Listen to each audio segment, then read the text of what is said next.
Maid of Sker is a first-person survival horror game taking place in and around a dilapidated hotel situated on a remote island. Playing as Thomas Evans, you travel to the hotel in search of your lover, Elizabeth Williams, while also uncovering the mysteries surrounding Sker Island as a whole.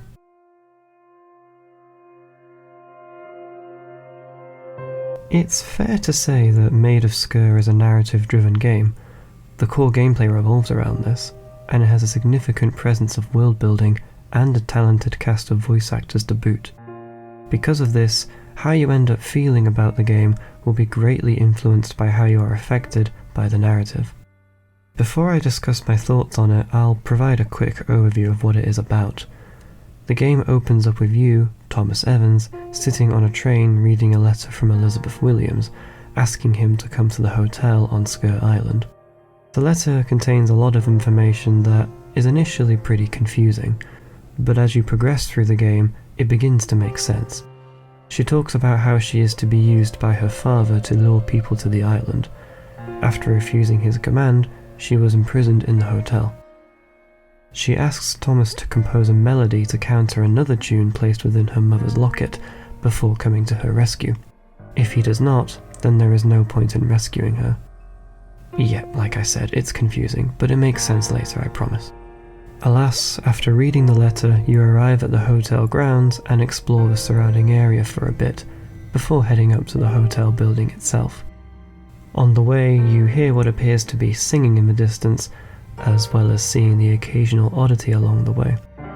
Of course, none of this is explained yet, so you just have to waddle along and hope nothing kills you.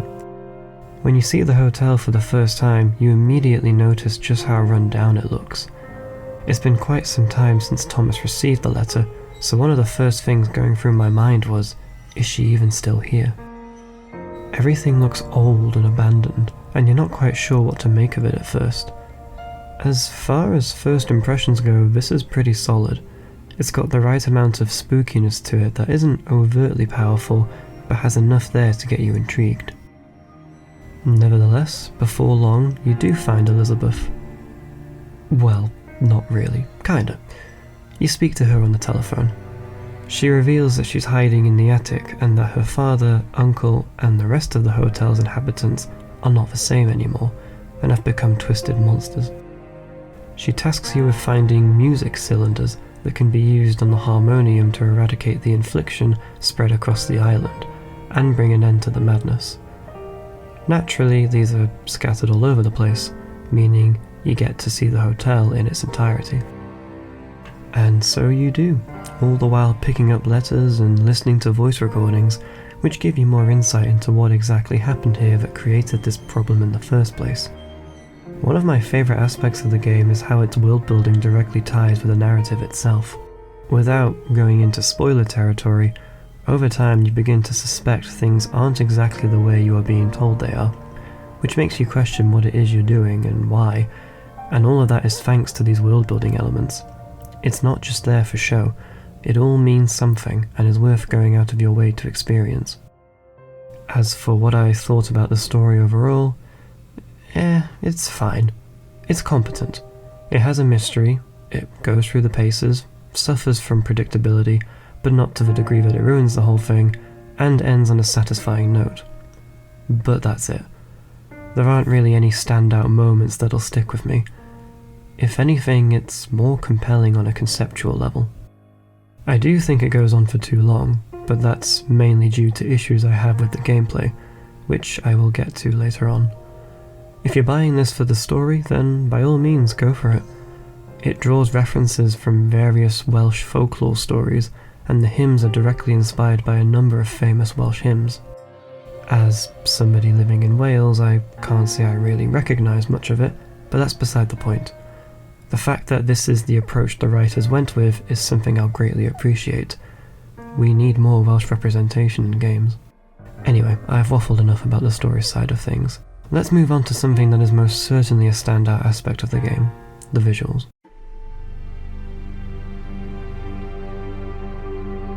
Something that impressed me from the moment I began Maid of Sker was its visual presentation. I'll stick to the point, it looks bloody fantastic. The walk up to the hotel was perhaps one of the most scenic walks I've played through in a video game. The forest is lush, and while being beautiful, it also has eerie undertones thanks to a number of factors, ranging from the use of dark colours, to the somber atmosphere, to the general aesthetic of the environment.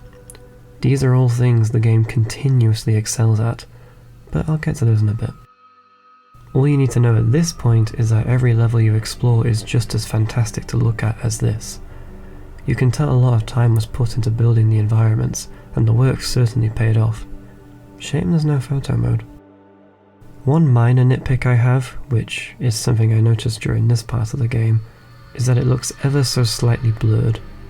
I turned motion blur off, but there is still a bit of residue blur that, in all honesty, is mostly noticeable at this introductory level. It's less apparent in the hotel itself, but it's something that I think is worth mentioning for people who deal with motion sickness. There might be a workaround for it, but I haven't looked into it. The hotel itself has a very gothic design that makes it stand out from the wooded surroundings. As I said before, it looks pretty worn down, to the point where it looks like it's been abandoned for quite some time. Then you make it inside, and this is where the lack of any activity really starts to become unnerving. Even more so when you finally get to speak to Elizabeth. She tells you that actually, no, there are people here, and you don't want to make contact with them because they're probably going to kill you, or do something much worse. Nevertheless, before you have to worry about them, you get to wander around the hotel for a bit, see the sights, ring the bells, and hope that nothing comes leaping out of a wall to grab you. I'm being completely honest when I say that this introductory section of the game really had me on my toes. It ticked all the boxes on what not only a horror game, but horror in general, is supposed to do. And then the enemies show up. Dear God, what happened? Never have I played a horror game where the horror died as quickly as this did. To be fair, a lot of this critique should be reserved for the next section where I talk about the gameplay, since that is what is impacted the most. But I do have to bring it up here since I'm talking about how scary Maid of Sker is overall. And the answer to that is, not that much. Yes, it's dark, it's spooky, and it doesn't feel safe at all, even when you're in a designated safe room.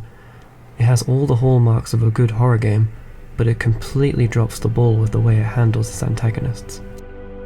But let's take a step back for a minute. Let's talk about what they are, their aesthetic, their sense of style. They sure know how to dress. Mixing Victorian attire with an ominous-looking mask serves as a pretty iconic-looking design for an enemy. Elizabeth's father and uncle in particular really stand out, especially the uncle, who is essentially this game's equivalent of Resident Evil's Mr. X. Even after the initial encounters when the horror began to wither away, there were still times where I felt tense around them, especially in the more claustrophobic environments. It took a while for me to actually be threatened by them, but when they did spot me, and I saw them running towards me, it did genuinely make me think, oh God, that isn't nice. The confrontation with Mr. X, Elizabeth's uncle, was also pretty nerve-wracking at first, before even that ultimately became a bit on the laughable side. Gameplay aside, their design approach is spot on, and the way they look is also tied to the narrative. Without going into spoiler territory, there is a reason they are wearing those masks, and it does make the game a whole lot more disturbing. It's just a shame that when you do dive into the gameplay elements, everything begins to unravel and fall apart completely. Alas, that's what we're going to talk about next.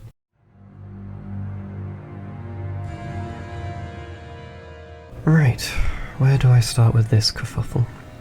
How about the basics? Maid of Sker is primarily a stealth game. You can't fight back against the hotel's inhabitants, so you must do all you can to avoid any confrontation with them. Now, the interesting thing about these guys is that they are completely blind. Well, at least visually. They rely on sound, to not only navigate their environment, but also to detect any other living creatures. Where a lot of stealth games have you hiding behind boxes or around corners, here you can wander to your heart's content, so long as you're quiet about it. They only react to sound within a certain radius, so you do have some leeway, but when you're in more close-quartered areas or indoors, it becomes increasingly challenging. Your best bet when approaching stealth situations is to stay crouched. Eye your surroundings carefully and make a mental note of their patrol patterns. Once there's an opening, you pretty much have to crawl your way forward. Sometimes you'll have to tail your enemies as they slowly move out of your way. It's all about timing and awareness. Now, unfortunately, I've basically just described almost every single stealth encounter in this entire game. That is it. Just slowly creep around a blind guy, don't step on a twig, and make your way to safety. Actually, you can totally step on a twig if you want, it doesn't really matter because the volume of sound you make doesn't actually change depending on what you walk on. This is probably my biggest problem with Maid of Sker. It doesn't change or evolve any of its mechanics at all. The only exceptions to that are boss fights, as well as this tool which I'll get to in a moment. The enemies stay the same. There aren't really any different kinds of enemies either. They all just do the same thing, wander around and look menacing. The thing is, they're not very bright either. In fact, there are a surprising number of times where you can pretty much just walk past them without them knowing. Obviously, you need a certain set of circumstances for that to happen, an open area, a low number of enemies, but when you do it, it's hilarious and it completely kills the horror. Like I said before, as soon as you meet these enemies, Maid of Sker is no longer a scary game.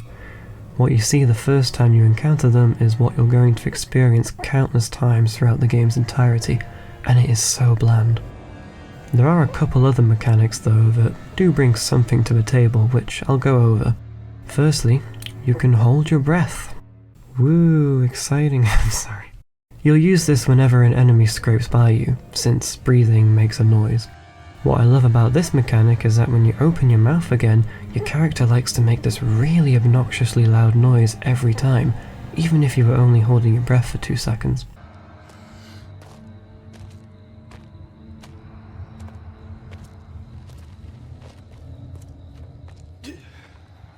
This is probably because Thomas goes to Mackey's too much. You'll also need to use this feature whenever you go near a fire, or any other area that is emitting some kind of smoke or gas, since he also has a weak set of lungs. If you don't do this, you cough, enemies know where you are, and it all becomes a hassle. Next you have this tool, a sound device capable of stunning enemies around you. It has a limited use, and ammo for it is quite hard to find, so this isn't something you can use very often. This I like. There were times where I got overconfident and needed a quick escape, and this thing buys you time. I wish the game had more stuff like this. Nevertheless, as far as game mechanics go, that is more or less it. To say I was disappointed would be an understatement. You'd think you would at least have the ability to throw a rock or something to lure enemies away, something that is pretty common in stealth games. But you can't even do that. The game goes on for 5 hours, and a lot of it is just this. Then again, my playtime was bloated due to the amount of backtracking I had to do, which is another fun thing this game has. Sarcasm. To be fair, this might have been a me issue. The map is pretty big, and while it's difficult to get lost, you do run the risk of forgetting to pick up things that you need later on. This means walking and crouching across the entire hotel to get to the place that you need to be. Honestly, at one point I just started running to see what would happen, and while enemies do chase you, they usually don't for that long and they give up. I will say that the boss fights are alright. They're a bit on the tedious side, but to be honest, after being ham-fisted by the same gameplay loop over and over, the change of direction was more than welcome. All in all though, the gameplay in Maid of Sker feels unfinished. There isn't enough variety in its encounters, and its mechanics are so thin that they barely hold any substance. It's a shame because it has all the hallmarks of a good horror game, it just wasn't executed well enough.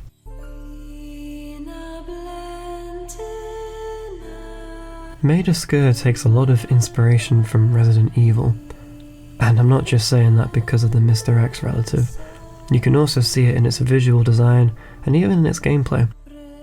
With Resident Evil, however, you had the tension that's always present throughout the experience. Maid of Sker loses its tension as soon as the enemies are introduced, and while it does peak up from time to time, the peaks aren't as high as I'd like them to be. Look, the game isn't awful.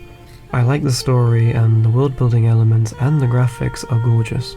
Likewise, the levels are great, and there isn't a single spot that looked rushed or blandly detailed. You can see all the hard work that went into creating the environments from the get-go. Unfortunately, even when putting my criticisms of the horror aside, the game feels like it does the bare minimum when it comes to how it is played. It feels painfully lackluster. I always had the false hope that something new would be introduced, but outside of the sound device, there wasn't anything.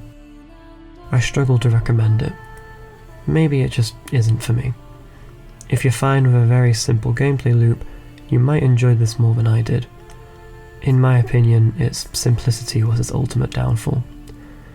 Nevertheless, if you're going to purchase it, consider doing so at a major discount. Thanks for watching. If you enjoyed the video, then be sure to give it a thumbs up and subscribe if you want to see more reviews for indie games like this one. Let me know in the comments what you thought of the game if you've played it already. I'm open to discussing it. Until the next one, I'll see you soon. Bye.